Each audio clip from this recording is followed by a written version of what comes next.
Para utilizar tu teléfono como mando Gamepack para tu Smart TV, te invito a ver este video. Sirve para todos los modelos. Vamos a ir a la Play Store.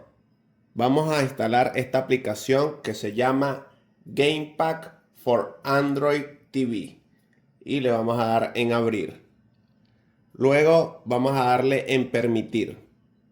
Luego vamos a darle donde dice I am. Aquí nos van a aparecer unas opciones. Vamos a seleccionar la que dice estándar. Voy a colocar el teléfono de manera horizontal y le vamos a dar a esta que dice aceptar.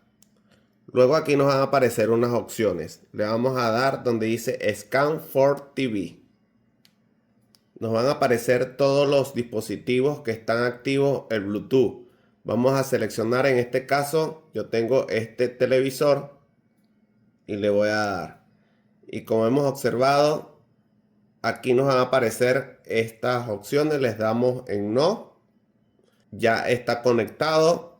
Y si por ejemplo yo le doy hacia la derecha, él va a dar hacia la derecha. Y allí ya podríamos jugar tranquilamente sin ningún problema.